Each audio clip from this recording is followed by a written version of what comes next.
The lens of a motion picture projector is a brilliant, penetrating eye, an eye which can cut through many barriers. On the screen, the barrier of size can be surmounted, as students see microscopic subjects enlarged to the point of easy visibility. The barrier of time is circumvented, as an extended process appears to be speeded up through the use of time-lapse photography, or as the past is recreated and brought vividly to life for your students. Barriers to understanding are removed as complex subjects unfold in simplified detail through the use of animation, which can diagram happenings that often cannot be seen in any other way.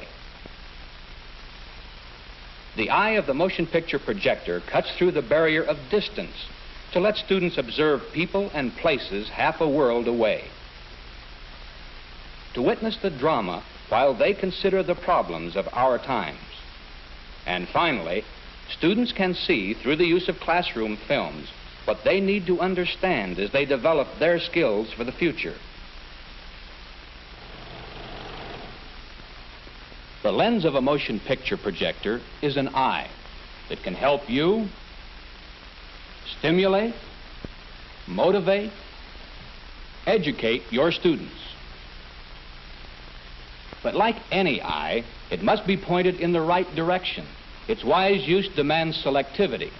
Behind the eye, there must be a brain, your brain, making the selection, choosing the perspective that serves your goals, that implements whatever behavior changes you may want to effect in your students.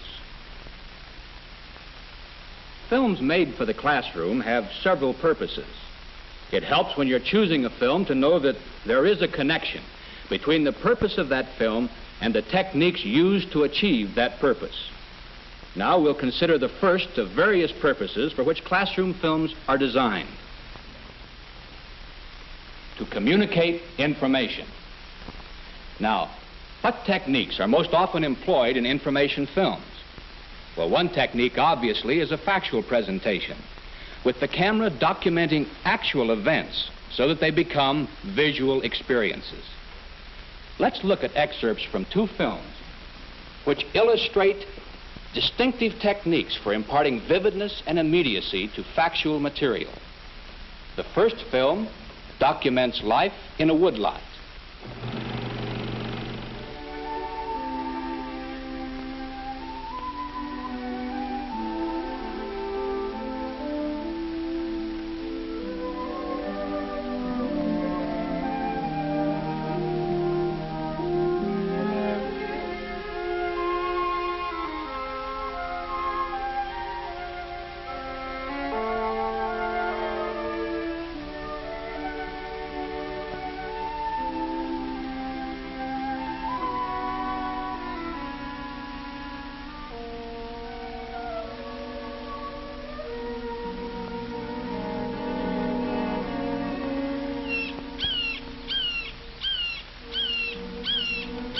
In unchecked supremacy, it was the hawk that got the snake.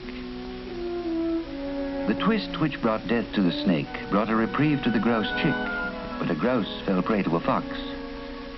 The predator's action will pluck out the surplus, the unfit and the foolish.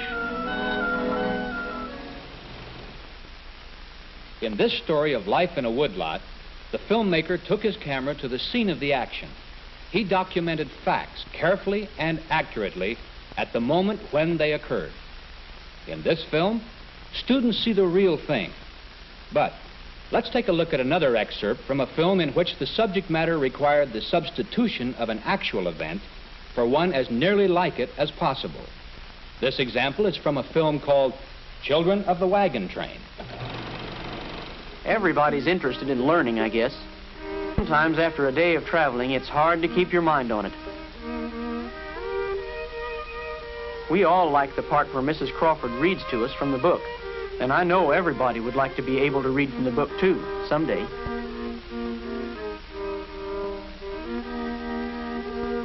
Tonight we have a real treat. Pa has shot us a prairie chicken, and we have fresh meat for supper. It sure tastes good compared to dried beef. Sometimes there's dancing and singing after supper. But today has been long, and tonight most of us are ready for bed at sundown. In Children of the Wagon Train, historical material was reenacted in its original setting. Now, what the students see is not the real thing. It is factual information documented as carefully and accurately as the filmmaker can recreate it. As you work to develop your skill in assessing films, remember that the characteristic of the film to communicate information is quite often the result of using the documentary technique, showing action as it occurs, or an event which has been reenacted so the student can look back into the past. The documentary technique, in its two variations, is the technique most often used in films designed primarily to communicate information. But keep in mind that there is also hardly a classroom film in existence which does not in some way impart information. Now, some of the other techniques you will see later in this film may also be used in informational films. Now, let's consider a second purpose for which films are designed: to change attitudes. Such films provide common experiences through which your students can more easily gain a new appreciation of themselves and the factors which shape their lives. Let's take a look at some screen examples. The first is from Understanding Others. It deals with a social situation. Let's go back to the moment when Ben entered the room. Let's look at this incident again, from his viewpoint. Are they laughing at me? I'm sure they make jokes behind my back. They think I'm odd because my clothes are old and worn, and because I have to spend all my spare time working instead of horsing around like they do. My whole life is different from theirs. I couldn't even begin to fit into their group. I wish they did like me. Maybe I could just walk over there and let them know that I want to be friendly. No, I'd better not. Why ask for trouble? That Ernie Davis, he'd probably make fun of me. Better stay away from them. Stuck-up bunch of snobs. Before we comment on this type of attitude film, let's examine a segment from another one.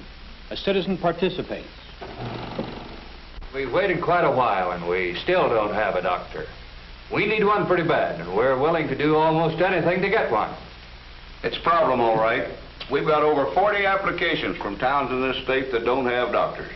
We're doing everything we can to find the man, but it's a tough job. Well, how about these young fellows coming out of the medical schools? We'd be satisfied with one of them. Yes, most communities would like to get one of those young doctors, but there's even a problem connected with that. The film Understanding Others presents a look at a social situation in such a way that students can easily put themselves in the place of the film participants. They can observe the facts, yes, but over and above this, well, they tend to have some feelings about those facts. Being able to identify with several different reactions helps awaken more mature student attitudes towards problems in human relations. As our screen examples illustrated, a common technique used in films to change attitudes is dramatization. It may be a dramatization in which an ideal reaction is stressed, as in A Citizen Participates, a film which helps shape attitudes by suggesting a suitable course of action. Or it may be the dramatization of a social situation which provides evidence of several different attitudes. Well, these two dramatic techniques are somewhat different, but their aims are identical: to create an atmosphere, an emotionalized experience to which students can relate. A third purpose for which films are designed is to develop skills. As we observe how skilled films are constructed, notice that the camera is usually focused on the work at hand, giving the student watching the film a front row seat, often the actual operator's viewpoint, from which to observe the step-by-step process without extraneous or distracting details.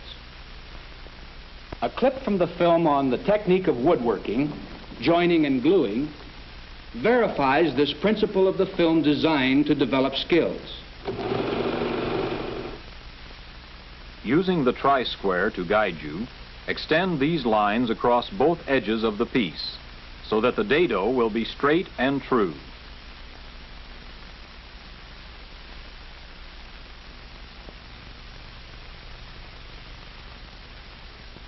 Use a marking gauge to mark the depth of the dado. This distance is usually 1/2 the thickness of the stock.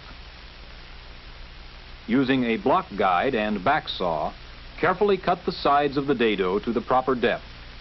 Be sure the saw kerf lies in the waste stock, or the dado will be too large for the piece that must fit into it. Use the chisel with a mallet to remove the waste stock. Chisel from both sides, leaving the cut high in the center. Smooth the bottom of the dado with a chisel or a router. The piece should fit snugly, but not so tightly that it has to be pounded in. In a film to develop skills, the technique most often used is one of presenting step-by-step close-ups of the process to be learned. We come now to the fourth purpose for which films are designed: to develop interest. Now, these films may impart information, they may even help change attitudes, but they are primarily designed to arouse interest. So they make use generally of interesting and unusual techniques. The film Manners in School employs fantasy plus a combination of live action and animation to arouse interest.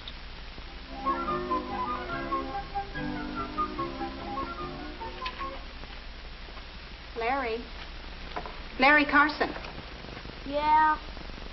It's almost time for recess, Larry. I just wanted to remind you it's your turn to clean the chalkboard. Oh, Miss Rand, we were gonna play ball at recess. Honest, you better get somebody else. Some girl. I'm sorry, Larry. It's your turn. Class dismissed.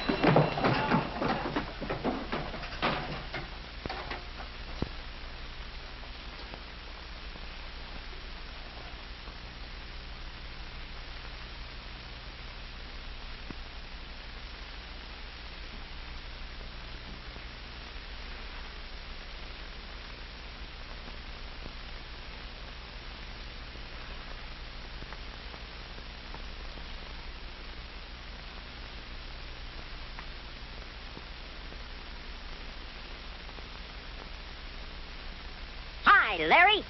My name is Chalky. Gosh, you can talk. Sure. And I can walk and run and even jump. Gosh. Ah, that's nothing. What's important, Larry? I'm here for a purpose. To do something about your manners. What do you mean, my manners? The use of interest-catching devices is not limited to films designed to develop interest. But where that is the primary purpose of a film, you will often find that the use of unusual camera techniques, special music, and non-technical, sometimes even poetical narration contribute to the film's purpose. The fifth purpose for which classroom films may be designed is to raise problems. Such films are used for the specific purpose of initiating and stimulating a class discussion in an area which students can explore and analyze, if not resolve.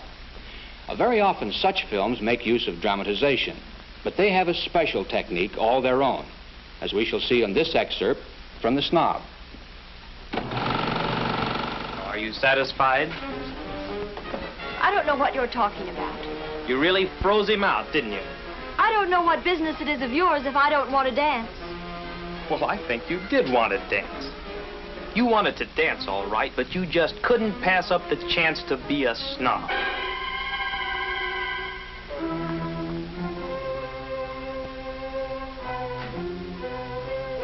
What's the matter? Sarah? Sarah, come back. I can't. Why not? What's the matter? Can I do anything? No. Oh, Ron, they're so mean and hateful. They don't understand anybody who isn't one of their gang and doesn't do all the silly things they do. They don't understand. They didn't mean it. Isn't there something I could... The Snob, hurting everyone, herself, her parents, her friends, other people. What makes Sarah act the way she does? Is it a cover-up for some lack she feels in herself? Can a friend like Ron help her in any way? Is the group justified in judging everything Sarah does as snobbery? What do you think?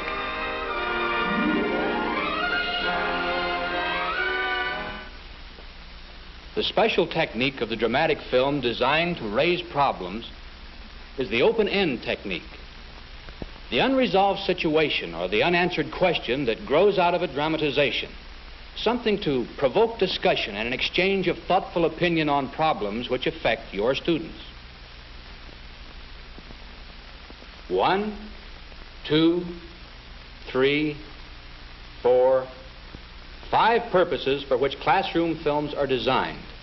And you've seen examples of the close relationship between the techniques used in films and the purposes of those films.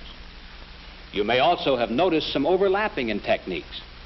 The film to change attitudes and the film to raise problems, for example, both employed dramatization. In the one, it was a primary characteristic.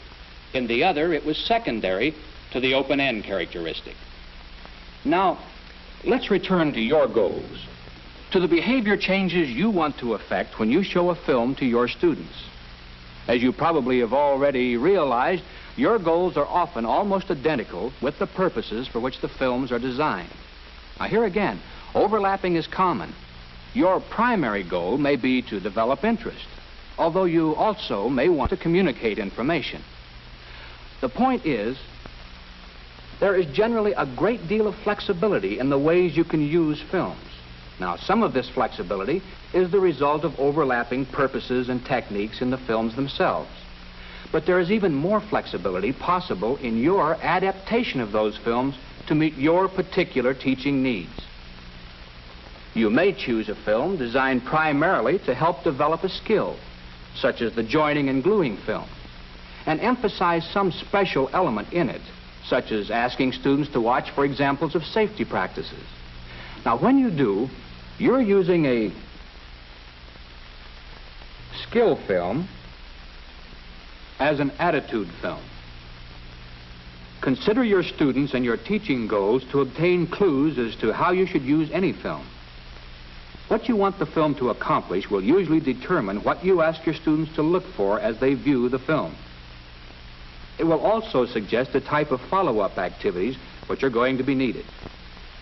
You will develop your own skill in evaluating films by learning to recognize some of the film techniques we have demonstrated here. The documentary technique, the dramatic technique, the step-by-step close-up technique, the unusual effects technique, and the open-end technique. Now, each of these serve an essential purpose, but remember, too, that any one of them may serve a secondary purpose, which may be very important in relation to your teaching goals. Proper use of film heightens the importance of the teacher and makes his contribution all the more necessary. When you turn on the projector, the quality of the film experience ahead for your students should be predictable, and it can be predicted if you develop your skill in both choosing and using the classroom film.